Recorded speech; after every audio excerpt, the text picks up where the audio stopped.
Teebs and KidPhoenix podcast is now partnered with Dubby Energy. Dubby is an energy drink powder that is different from the energy providers of the past, using all natural energy from ripe coffee cherries to provide natural energy with no sugar, no calories, no artificial coloring, and no maltodextrin. Each serving of Dubby contains about 2 cups of coffee worth of caffeine, but since Dubby's formula is sugar-free, you get energy and focus without those anxious, jittery, or wired feelings. Just mix 1 rounded scoop with 8 ounces of water and you're good to go. Unlike energy in a can, you have the ability to control how much goes in. Want to take it a little easier? Drop in a little less powder. You're in control. Listeners to our podcast can receive 10% off their order by using promo code Teebs at checkout. Try any one of Dubby's 15 unique flavors, including cherry blossom or Japanese soda today, and experience the difference. Oh, I feel for my brother. Feel for my brother. The street life used to be on. Straight up hustling till the break of dawn. Taught me how to do wrong right. Everything inside. Okay, Teebs, we're back. We're back in the studio. What's going on? It's the Teebs and KidPhoenix versus Teebs. What's going on this week, buddy? Well, you know, I don't want to get into it, but things are going on. All right. It's America in 2026. I mean, this is what it is. Hey, listen, we're not here to comment and podcast on that. My only thought is it was bad. It was fucked up. If you want in-depth analysis, there are other political podcasts that you can go to for that. But Yes. You don't come here for that. You come here for the shenanigans. Although, Here it comes. I will say, I think, owing to the theme of this podcast, we might have a competitor for this particular title Explain. to emerge from the news this week. Explain. What? Well, first, tell the people what the topic of the. Okay, so in the spirit, because the award season kicked off on Sunday with the Golden Globes. Teebs, I wasn't sure if you're aware, but apparently there is a Golden Globe for podcasting now. Yes, that We is we correct. were not nominated We for were a not Golden Globe for nominated. podcasting. Amy Poehler and the Good Hang podcast did win. Great podcast, by the way. Like not to like give shameless promotion, but Amy Poehler's podcast, very good. Check it out if you haven't. Listen, I mean, like, look, if you've got decades of work in the industry and tons of celebrity friends, like, I feel like it's not even like, yeah, you're going to generate a good podcast. But look, KidPhoenix and I are out here every week. Every goddamn week. We're rubbing sticks together, okay? Listen, So- we have a sponsor, so it's not like we're not We do have a sponsor. making moves. We're not We are doing making some business. moves. We do have a sponsor. I'm just saying, it's not like I can pick up the phone and call my good friend Tina Fey to come in Yeah. and jump on a podcast. Yeah, Teebs can't really call Jim Lee and say, "Hey, can you come on the podcast and talk about DC for a second?" He can't call up who's the Marvel Comics head these days? CB Cebulski or whatever. Yeah, we can't call any of those guys. So we're doing this all by ourselves and like select friends of ours is how we're doing this. In the spirit of great podcasting, and awards, we have come up with a little something special. And I think you're all gonna like it. I make no bones about the fact that I can be an asshole sometimes. Teebs, you can also be an asshole sometimes. So we thought, you know what? Let's parlay that into a podcast topic. And how we're doing it is there's one great asshole in the history of film and TV that stands correct. above all. Stands above all. And that is Paul Reiser, Mr. Paul Reiser, playing Carter Burke in the movie Aliens. If you don't know who Carter Burke is or the Aliens movie, basically Carter Then stop Burke, what you're doing right now. Stop what you're doing right now. Take 2 hours. Subscribe to Disney Plus. Yes. Watch Aliens. Yes. And then come back to the podcast, and you'll understand. And you'll understand why. Carter Burke, evil corporation head, put the company profits ahead of innocent Marines as well as Sigourney Weaver, a civilian, just so that he could get the xenomorph to Weyland-Yutani so the xenomorphs can be weaponized. So he put the company above civilians, which is not unlike the current climate in 2026, if I'm being completely honest. But it is the Paul Reiser as Carter Burke Asshole Awards for great performances in assholery in film and television. That is correct. The Carters. We workshopped the inaugural Carters. We workshopped this idea for quite some time. I worked out the title as best I could. I know it's a little bit long, but it's fine. It's whatever. It fits on the plaque. It's nice. So what's the award trophy? Is it just a Paul Reiser bust? Is that what it is? It could be a bust of Paul Reiser. Also, if this somehow gets to Paul Reiser through his agent or people that know people who somehow get this to Paul Reiser, can we just apologize to Paul Reiser just right now? We don't think you're an asshole per se, Paul Reiser. Just Why that do character. We have to apologize? That character, Carter Burke, is the biggest asshole in the history of film and television. He did a fantastic job. He was supposed to play an asshole. And he did it very well. The most famous asshole in the history of cinema. That is an incredible achievement. And an achievement that we are recognizing here today. I still feel bad that we're calling the man an asshole. He's done so many great things since then. We're not calling Paul Reiser an asshole. We're calling Carter Burke an asshole. Okay. That's why these are the Carters. The Carter. Not the Reisers, okay? Okay. Now you understand what I was saying earlier, how someone who's involved with the news, and I won't say who. Oh, yeah, okay. Giant asshole. Giant, huge asshole. Enormous anus. Okay, so I'm going to kick this off if you don't mind. My first Carter, and this is deep cut. It was hard for me to find somebody in Marvel, the MCU, to find a real asshole, because some of the best ones have. Do we need to define? Hold on. Do we need to define? Okay, yeah. Let's define it. They don't have to be. We're not talking about the primary villain, right? Villain is somebody who usually has an ideology that's different than the hero of the piece. Correct. Usually stands in opposition. The asshole is standing in opposition just for no reason. Just to be a dick. Just to be a secondary antagonist that's just an annoyance. Okay. Right. So in the concept of Weyland-Yutani, that's the villain. That's the villain. Or the aliens. I guess the aliens. the xenomorph is the prime alien, is the prime villain. True. Yeah. Carter Burke is just over here, just doing his assholery things. Right. Okay. So it doesn't necessarily have to be the villain per se. Teebs and I, we did our best to not go for the obvious ones. Like Billy Zane in Titanic, huge giant asshole, or Scar from The Lion King, huge giant asshole. I don't think Scar counts. Scar is the primary villain. Or maybe Gaston from Beauty and the Beast, the also real the obvious primary ones. Villain. I mean, okay. There's obvious ones. Biff Tannen, pretty obvious.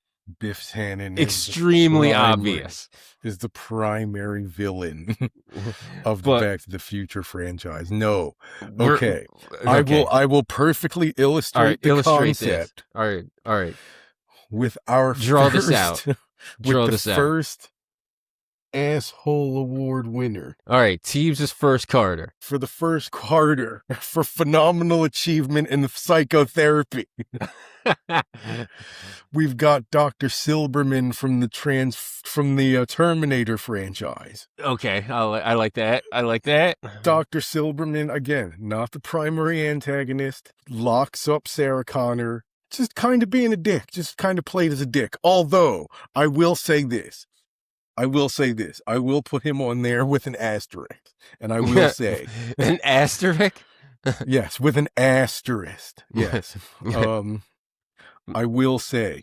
Rest in peace, Earl Bowen, by the way. Rest in peace, Earl Bowen. I will say 99.9% of the time, he's making, that's the right call. You hear somebody saying those kind of things, like you lock them up. You get them in custody immediately. Yeah, that's the right call. That is the correct call. However, in this case, he's an asshole. In Terminator 2, I feel like his, assholery just was on full display, right? Like Also, in Terminator 1, he was kind of still figuring the things out, but in Terminator 2, he really comes alive. First of all, seeing right through Sarah Connor's bullshit reformity, and then making Douglas, if anybody remembers the character Douglas, that.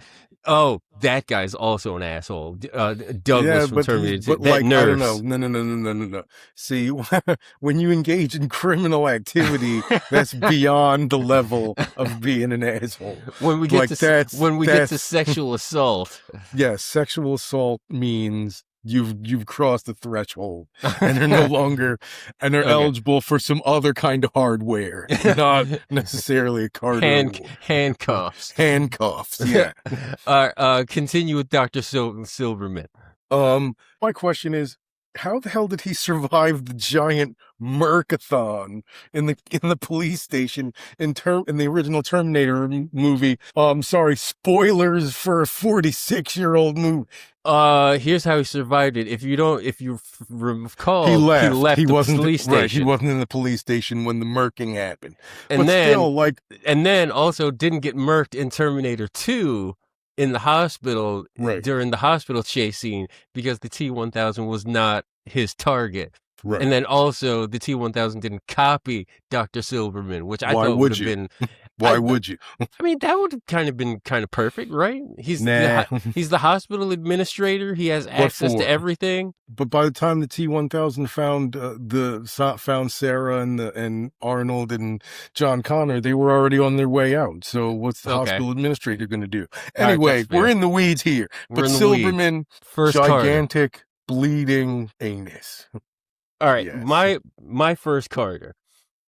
It was hard for me to really find somebody from the Marvel Comics / Marvel Cinematic Universe that's an asshole, because most of the biggest assholes have redemption arcs by Endgame or later. Like Iron Man, Tony Stark, huge asshole, redeemed in Endgame. Loki, giant asshole, redeemed in Loki season 2. But Teebs, I found one. Okay. I found one. In Marvel Comics and the MCU. So both. My first Carter goes to Thaddeus Thunderbolt Ross. That guy's a huge asshole. So that guy is an asshole. Thaddeus Ross, if you don't know, he was a general in the army, and it was his accident and his research that led to the gamma bomb accident that led to the creation of the Hulk. And his psychosis in basically saying, hey, you're no longer a person, you're the army's property, and that's it, from here until eternity. And then also, if you read a lot of the Marvel comics, Thaddeus Ross, terrible father. Horrible father. Horrific father.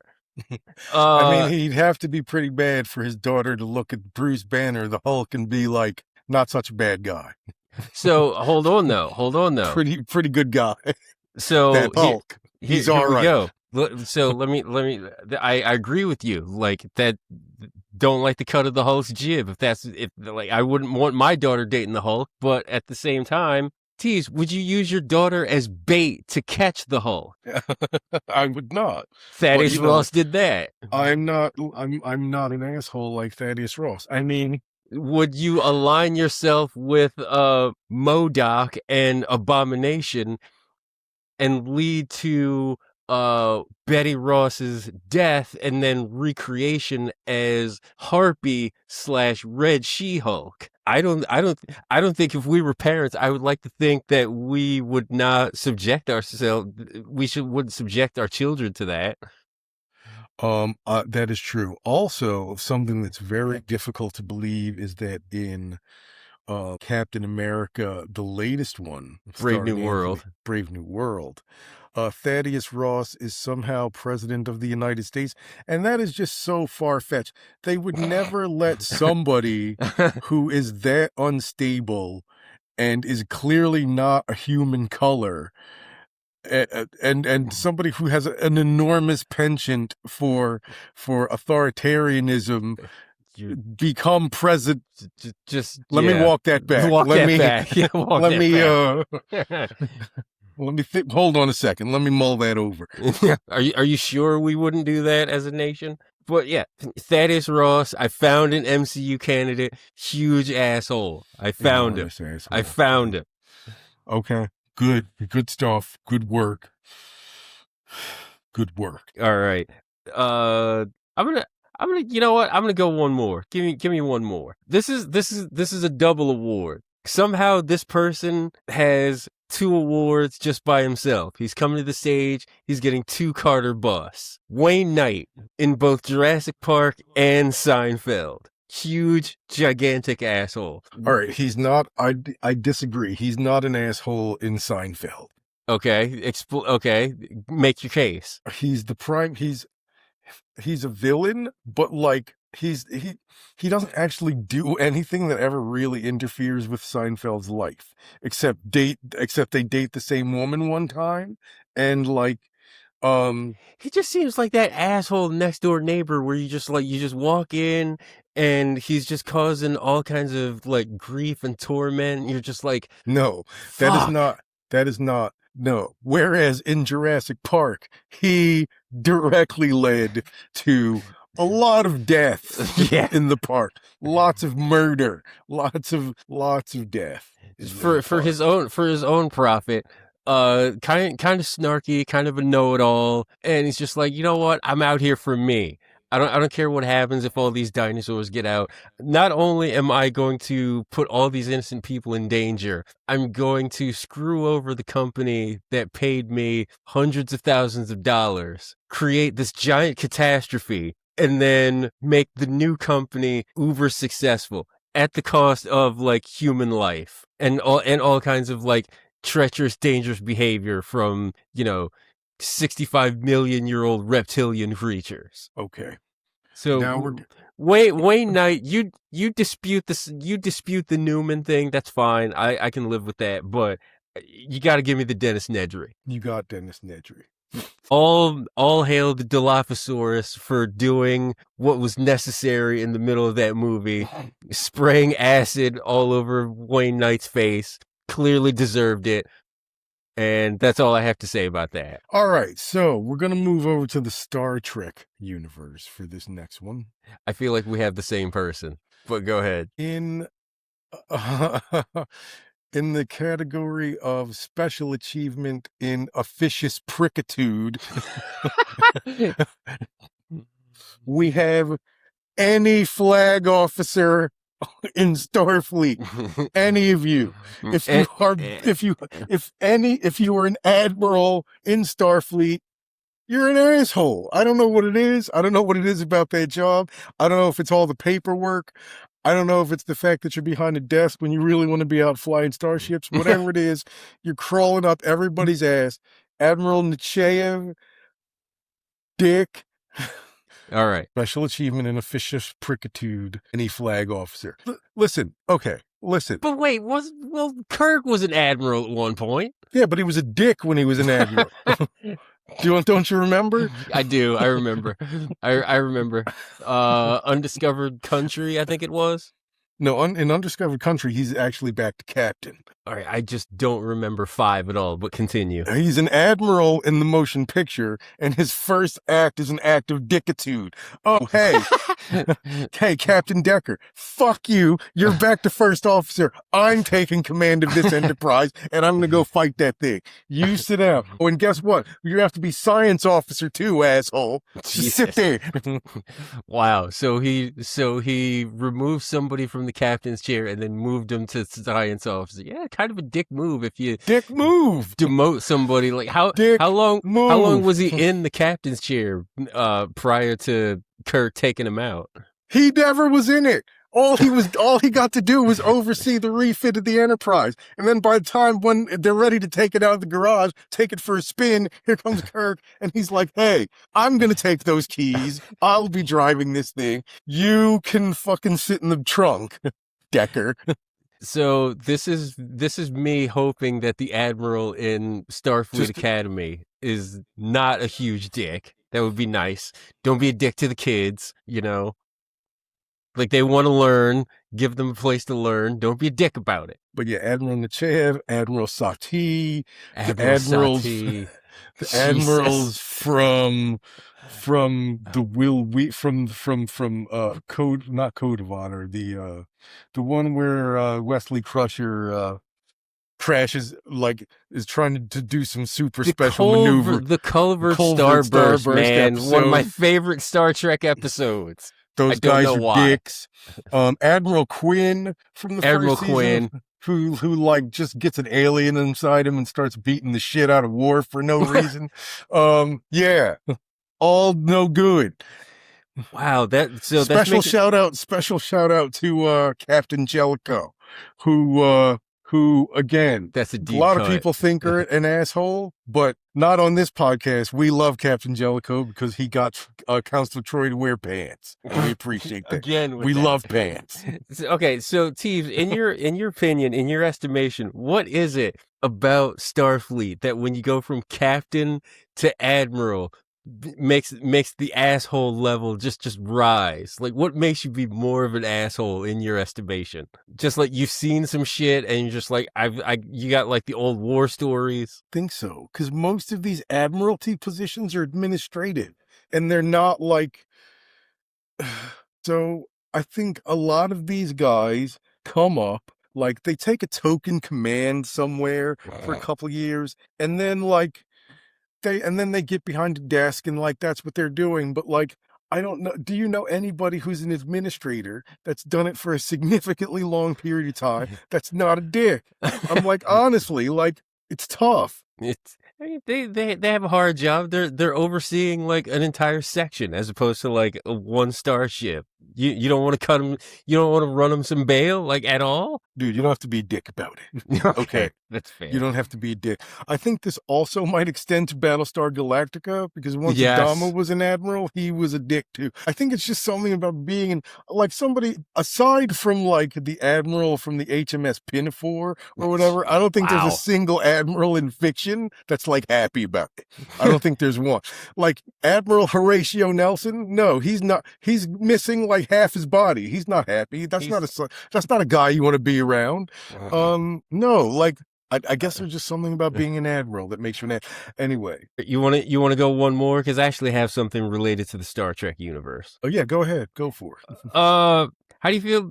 How do you feel about Q getting a Carter Award? See, here's the problem. Q is just a troublemaker. He's a shit stirrer. He's always fucking shit up. Here's the question then. Is Joker from The Dark Knight eligible?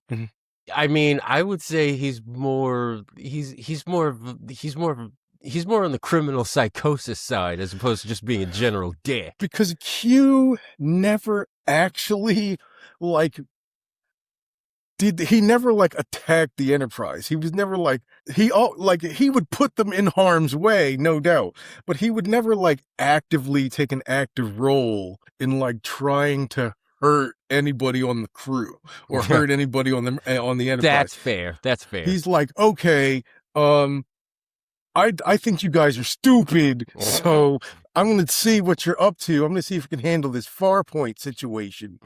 And then like, oh, here we can't go one season without you referencing Farpoint. We can't go through one. And then, oh, you know who's fun? You know who you guys should meet? You know who you guys would really love?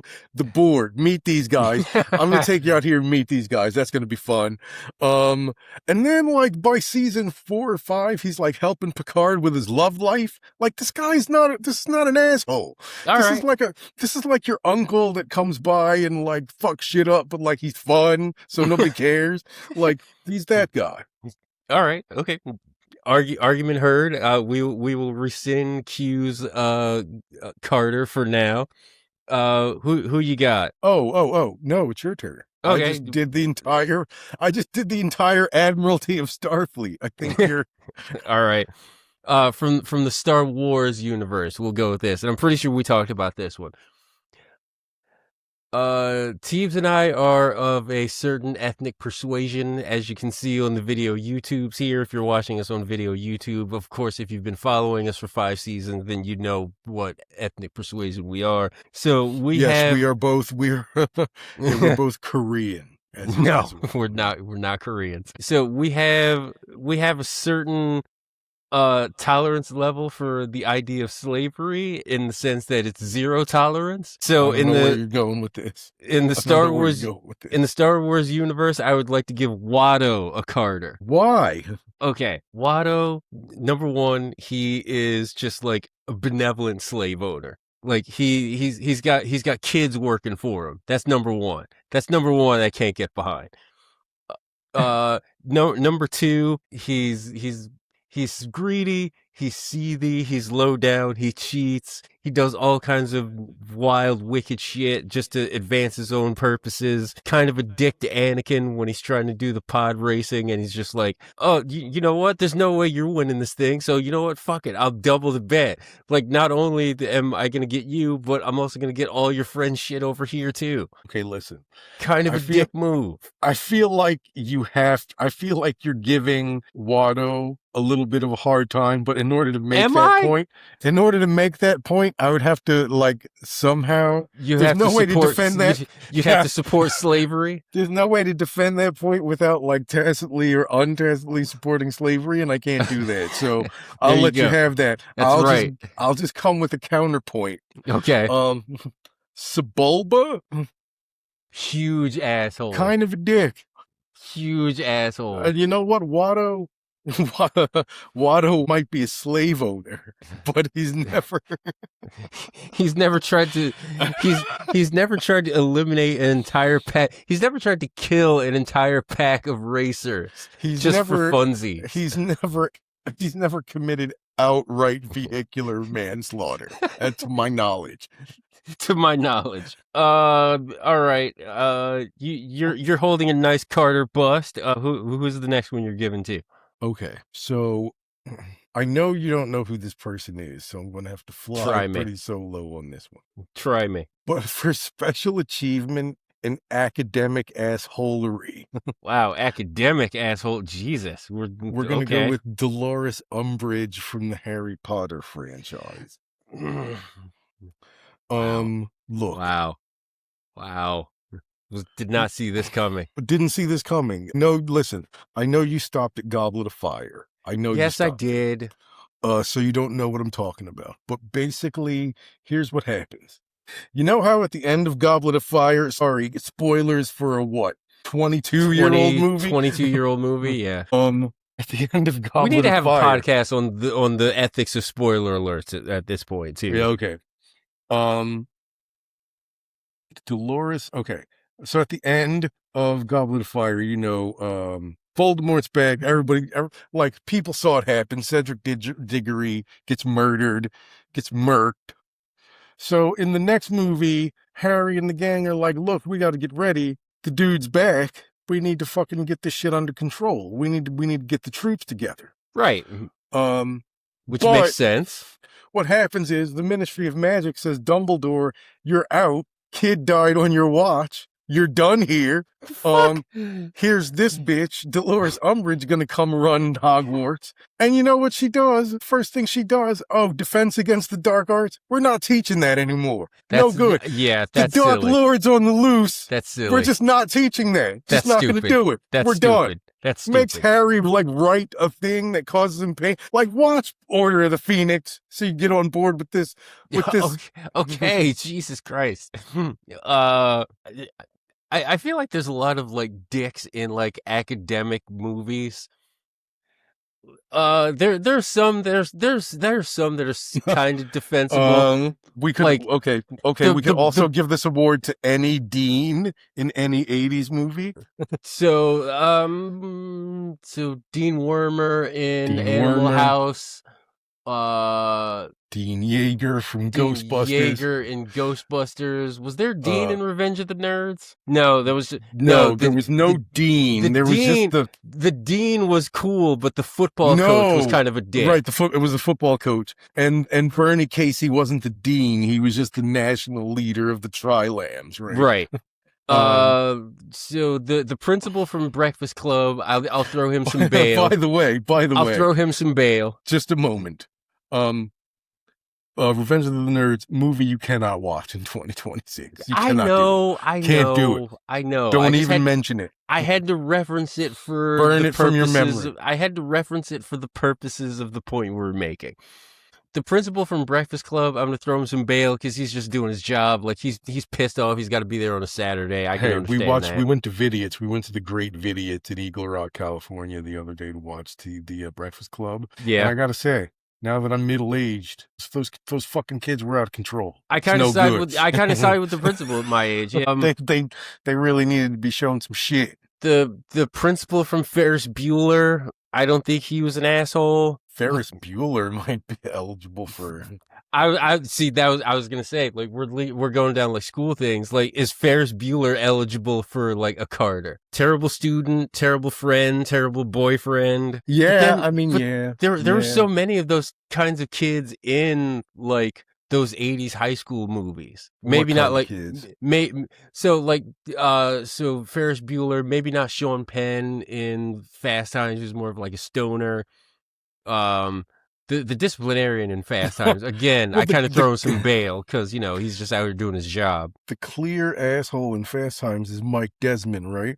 Yes. Yeah, clearly. 100%. Listen, if you knock up a 14-year-old, you make the list. Sorry. You make the list. Again, you make another list where you're taking home some different hardware. I know he looked like he was 35. Yeah. But in that movie, he's only supposed to be 70. So that's minor on minor action. Nobody goes to jail. I would be remiss if I didn't mention this particular character for our mutual friend Whoopi, because he definitely falls in line for this. Pete Campbell from Mad Men. So Pete Campbell is an ass. Yes. Cheated on his wife multiple times. Knocked up Peggy. Pimped out Christina Hendricks' character. Pimped out Joan. Pimped out Joan. Okay, here's the ultimate debate though.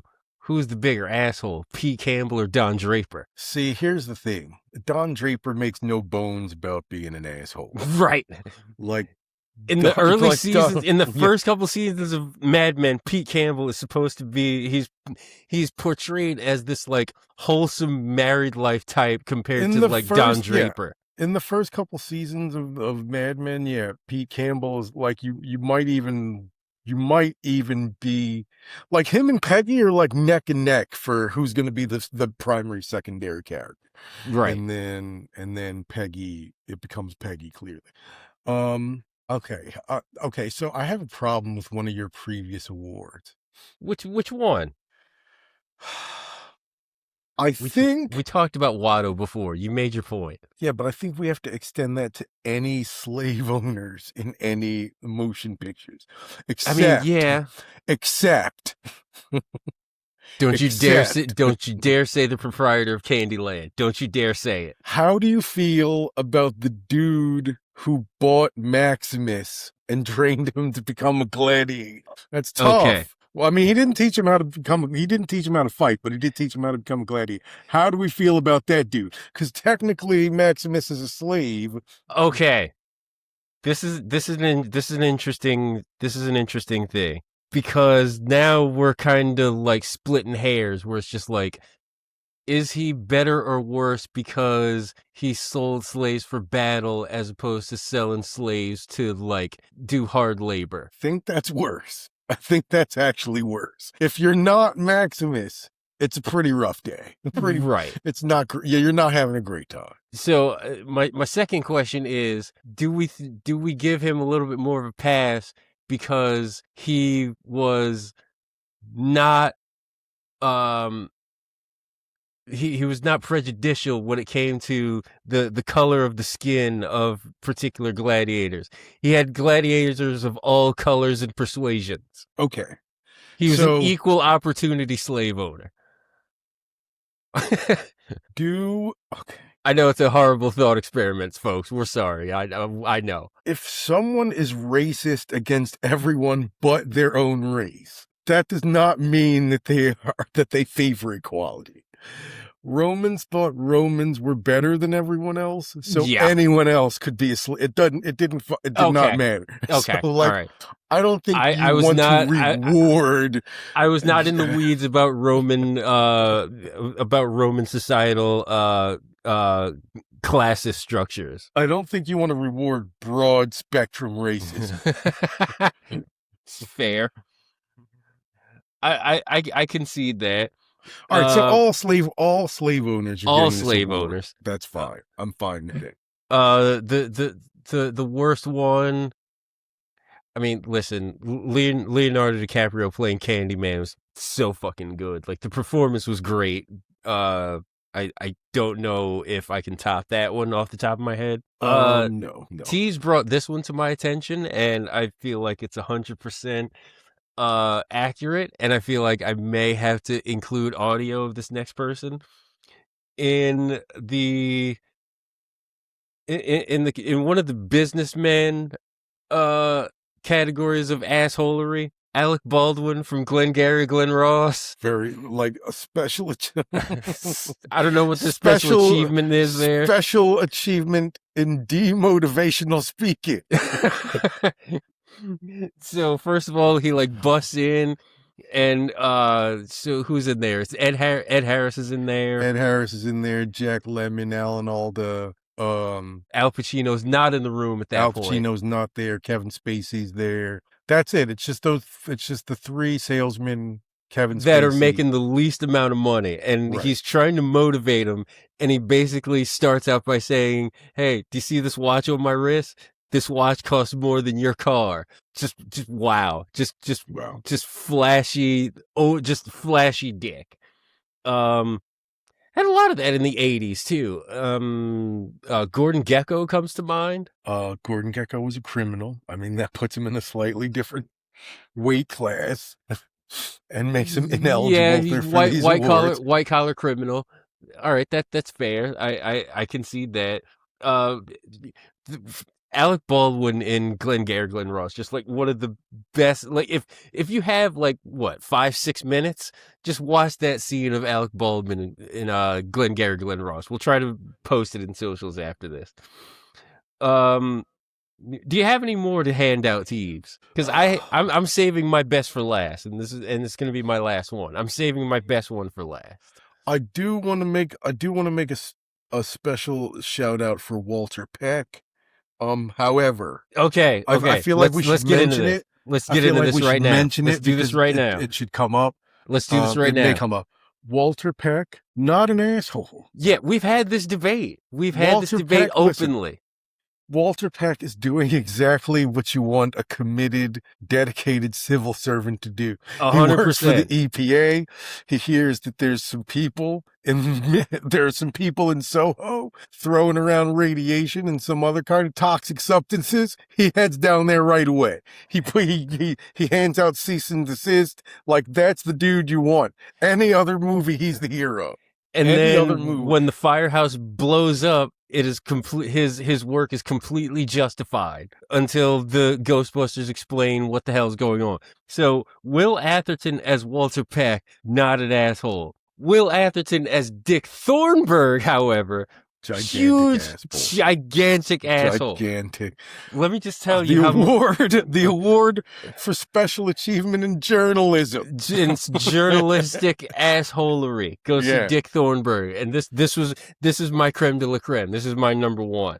Dick Thornburg did a lot of fucked up things. The worst of which, by far, there's a scene in Die Hard where everybody's revealed. He realizes that John McClane has a family and he has 2 kids and a home in, I want to say it's like Encinitas or something, but I can't remember. Goes to the house, right? Mm-hmm. The housekeeper's there. Nice, middle-aged, presumably Mexican-American housekeeper. I don't want to be stereotypical, but it's L.A. in the 80s. It is L.A. L.A. in the 80s, That's so fine. it's very possible. I apologize if it was not Mexican. Anyway, little Mexican housekeeper is just like doing her job. She's doing everything the right way. Hey, owners of the house are not here. You're not coming in. You're not speaking to the kids. Dick Thornburg, this asshole. Dick Thornburg. Perfectly named Dick Thornburg threatens to call Immigration and Naturalization Services, INS, on the housekeeper because the housekeeper is protecting the home that the kids live in so that they are not exposed to everything that is going on with their parents right now. She does not want to put that kind of stress on the children. She is right in doing so. And Dick Thornburg threatens deportation to get his journalistic career, to further his journalistic career. It's unforgivable. It's the best actor of the night for these awards. Yeah, okay. I'm fine with giving William. Do we give him best actor, or do we give him lifetime achievement in assholery? I don't think it gets any worse than that when you threaten deportation. Dick Thornburg was ice before there was ice. Jesus. True. Oh man, that's my creme de la creme. Like I'm sure I could come up with a lot more. If you have any more, feel free, and then we're gonna jump out of here. Yeah, I don't think I can top. I'm not gonna be able to beat Dick Thornburg. You don't have to top it. Just give me one more. I don't think I have any more. I think we should probably just leave it off there. Just end the night there. It seems fitting to end with Dick Thorne. It seems fitting to end with a guy named Dick for these awards. Fair. On socials, we're on Facebook, X, Blue Sky, Instagram, Twitter. We're gonna post this. Obviously the episodes and the YouTubes and the clip streams and all like that. But when you see this podcast come out, comment with some of your favorite depictions of assholery in film or TV. If we left some things out, great. There are blind spots. Like, I'm sure there are assholes in the Friends universe that we're not aware of. There are assholes in the Sex and the City universe that we're not aware of. And listen, as somebody that watched Sex and the City, all 6.5 seasons plus 2 movies, don't shake your head at me. Mr. Big, kind of an asshole. Kind of an asshole. No, Mr. Big is not an asshole. Mr. Big, kind of an asshole. No, Burger's an asshole, but Burger is an asshole. Yeah, Mr. Big is not an asshole. Carrie is an asshole. Okay. Can you make a case for that real quick? Yeah, because she's never got over Big, and she keeps getting in relationships with these dudes, and like keeps thinking they're the problem, when her problem is she's never gotten over Big. Okay, short, sweet, to the point. Yeah, kind of an asshole. I agree with that. But like, comment, subscribe to the show. We're on all the socials that I mentioned before, plus Apple Podcasts and Spotify. We are going to get out of here. We are planning Star Trek Starfleet Academy begins tomorrow. We are planning to have something with the Rebinge It folks. We're not sure. No promises there. I have reached out. We're not sure when or if this is happening. If we do a Starfleet Academy thing, we would love to do this with Rebinge It. So I'm just shooting flares into the sky now. And when they explode, nice little Federation symbols, they'll know it's us. Mm-hmm. But until then, we're out of here. Talk to everybody next week, and deuces.